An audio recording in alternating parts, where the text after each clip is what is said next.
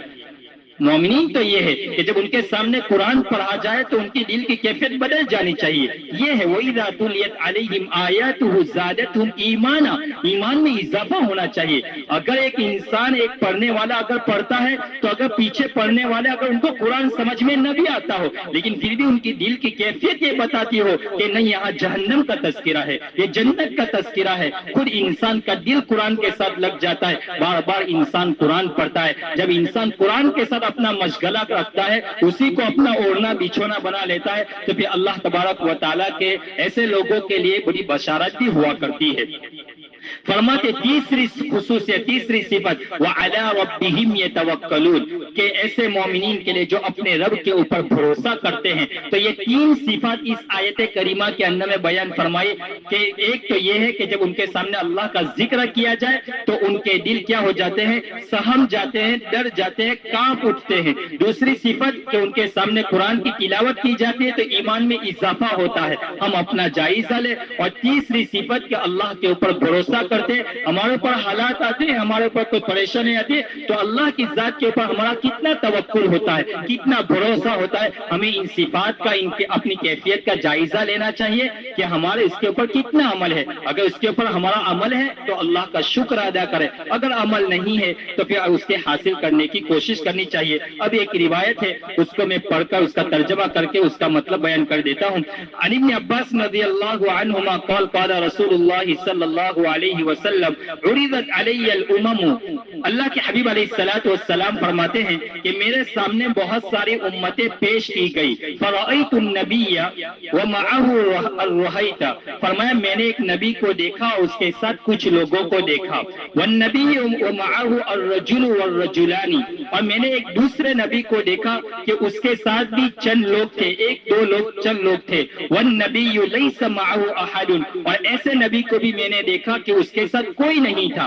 اذ رفع علی سواد عظیم، فرمایا اچانک میرے سامنے بہت بڑی جماعت پیش کی گئی. فظننت انہم امتی، تو میرے دل میں یہ خیال آیا، میں نے یہ گمان کیا کہ یہ میری امت ہے. فقیل لی، مجھے کہا گیا ھذا موسیٰ وقومہ، یہ موسیٰ اور اس کی قوم ہے. ولکن انظر الی الافق، فرمایا کہا گیا کہ آسمان کی طرف دیکھیے، آسمان کے کنارے کی طرف. فنظرت فاذا سواد عظیم، میں نے آسمان کی طرف دیکھا تو ایک بہت بڑی جماعت تھی. فقیل لی، مجھے کہا گیا انظر الی الافق الاخر، دوسرے کنارے کی طرف دیکھیے. فاذا سواد عظیم، وہاں دیکھا تو وہاں بھی بہت بڑی جماعت تھی. فقیل لی، مجھے کہا گیا ھذا امتک، یہ آپ کی امت ہے. ومعهم 70,000 يدخلون الجنة بغیر حساب ولا عذاب، فرمایا یہ آپ کی امت ہے اور ان کے ساتھ 70,000 ایسے افراد ہیں جو جنت میں داخل ہوں گے بغیر حساب اور بغیر عذاب کے.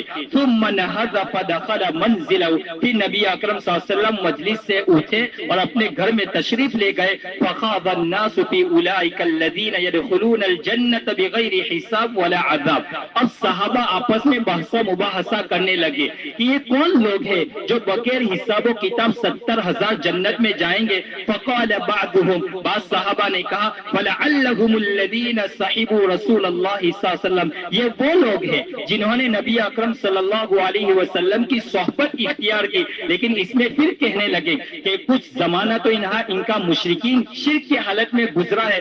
وقال بعضهم، اور بعض نے کہا فلعلهم الذي ولدوا في الاسلام، یہ وہ لوگ ہیں جو پیدائشی مسلمان ہیں، جنہوں نے شرک کا زمانہ ہی نہیں دیکھا، مسلمان گھروں میں پیدا ہوئے، وہ 70,000 لوگ ہیں. فلم یشرکوا باللہ، انہوں نے اللہ کے ساتھ شرک نہیں کیا. وذکروا اشیاء، اور انہوں نے کچھ مختلف چیزیں اور ذکر کی. فخرج علیہم رسول اللہ صلی اللہ علیہ وسلم، اللہ کے رسول صلی اللہ علیہ وسلم اسی دوران ان کے سامنے تشریف لے آئے. فقال، اور فرمایا ما الذی تخوضون فیہ، کس چیز کے اندر میں تم بحث و مباحثہ کر رہے ہو، تم کیا بحث و کیا شور کر رہے ہو. فاخبروہ، صحابہ نے حضور کو فرمایا. فقال هم الذین لا یرقون ولا یسترقون ولا یتطیرون وعلی ربهم یتوکلون. تو حضور نے فرمایا یہ وہ لوگ ہیں جو تعویذ نہ کرتے ہیں نہ کراتے ہیں نہ بدشگونی کرتے ہیں، فرماتے اور اپنے رب کے اوپر بھروسہ کرتے ہیں. اب یہ کون لوگ ہیں؟ فرمایا جنت میں جو 70,000 لوگ داخل ہوں گے بغیر حساب کے، وہ ایسے ہوں گے جو نہ تعویذ کرتے ہیں نہ کراتے ہیں اور نہ بدشگونی نکالتے ہیں. اب اس میں محدثین اور شراح حدیث بیان کرتے ہیں کہ حضور علیہ الصلوۃ والسلام نے بھی تو جھاڑ پھونک کروایا تھا، آپ علیہ الصلوۃ والسلام نے بھی کروایا تھا، حدیث میں ہے. تو فرمایا ایسا جھاڑ پھونک ہونا چاہیے جو قرآن اور حدیث سے ہو. جو الفاظ سے کسی کو جھاڑ پھونک کرے، تعویذ کرے، تو وہ ایسے الفاظ کے جس کا قرآن اور حدیث میں ذکر ہو، قرآن اور حدیث کے الفاظ ہو جس کا مفہوم ہمیں سمجھ میں آتا ہو.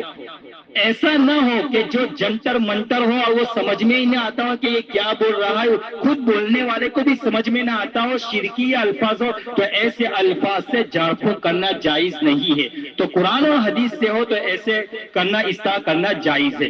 اگرچہ بعض لوگوں نے یہ بھی کہا ہے کہ جنہوں نے زندگی میں ایک مرتبہ بھی جھاڑ پھونک نہ کروایا وہ لوگ اس حدیث میں اور اس بشارت میں وہ لوگ شامل ہیں.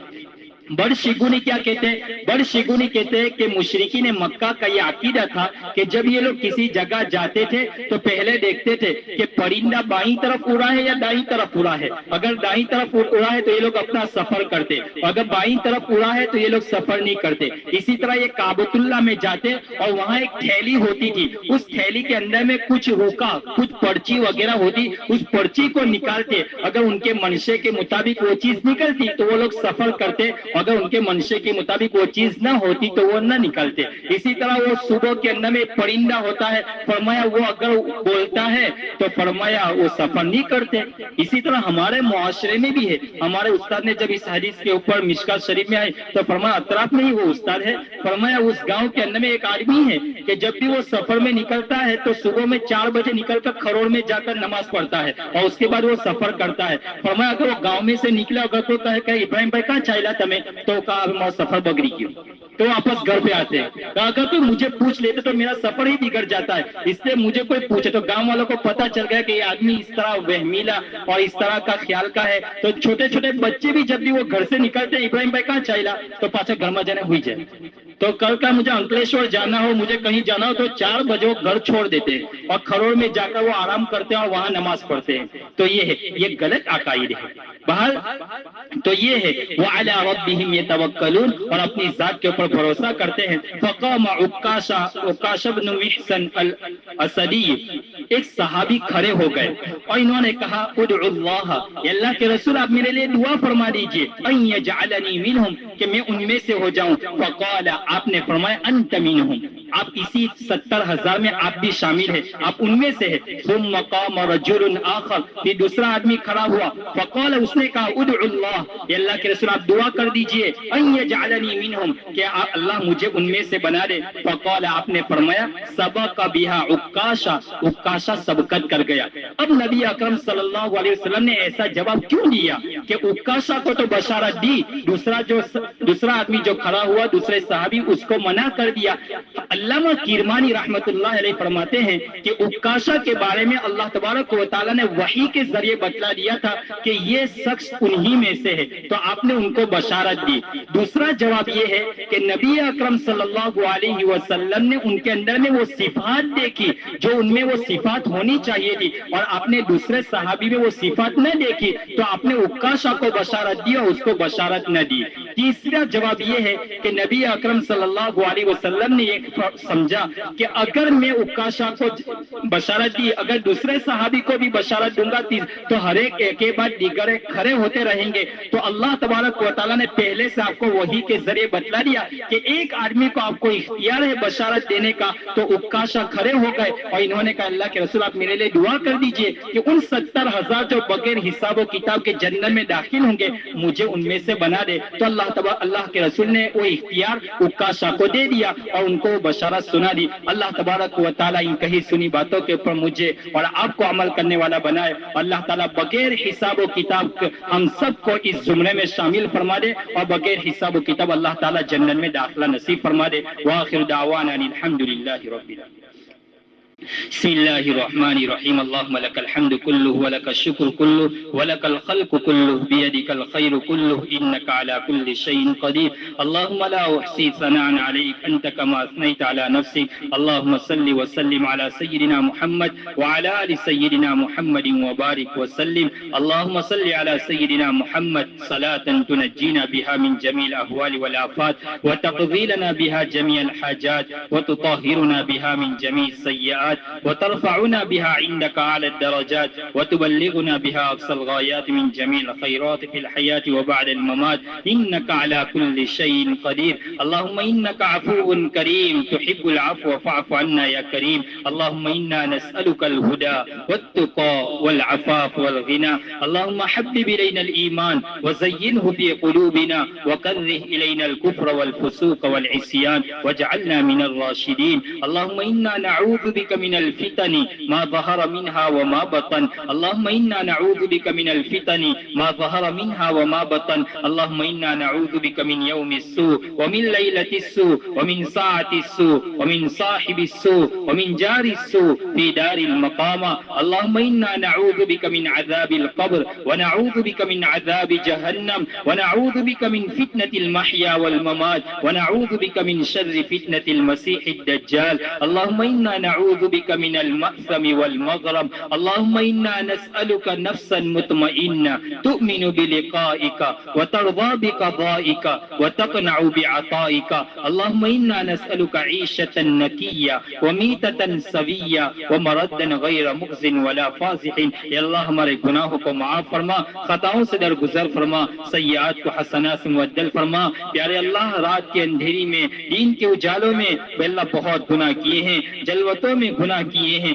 خلوتوں میں گناہ کیے ہیں تیری نہ سونے والی آنکھوں نے ہمارے گناہوں کو دیکھا ہے تیری نعمتیں کھا کر تیری ناشکری کرتے رہے تیری نعمتیں کھا کر تیرے ساتھ بغاوت کرتے رہے اللہ بنی اسرائیل نے آپ کی نافرمانی کی آپ نے ان کے اوپر طرح طرح کے عذابوں کو مسلط کر دیا لیکن میرے مولا یہ تیرے لاد نبی کی امت ہے یہ اللہ تیرے لاد نبی کی دعا ہے کہ یہ امت تیری نعمتیں کھا کر تیری بغاوت کرتے رہے تو اپنا فضل و کرم فرماتا رہا رب کریم آپ ہمیں معاف فرما دیجئے اپنے شکر گزار بندوں میں شامل فرما دیجئے اپنے نیک بندوں میں شامل فرما دیجئے رحم و کرم کا معاملہ فرما دیجئے عافیت کا معاملہ فرما دیجئے اس پورے مجمع کو قبول فرما دیجئے اللہ یہ پورے مجمع کو قبول فرما دیجئے اللہ یہ روزے کی حالت میں عبادت کرتے ہوئے یہ تیرے اور تیرے نبی کی بات سننے کے لیے بیٹھا ہے رب کریم انہیں کبھی ضائع نہ فرما دیجئے انہیں قبول فرما دیجئے اللہ ان کی قسمت کو جگا دیجئے اللہ انہیں ہر مقصد میں کامیابی نصیب فرما دیجئے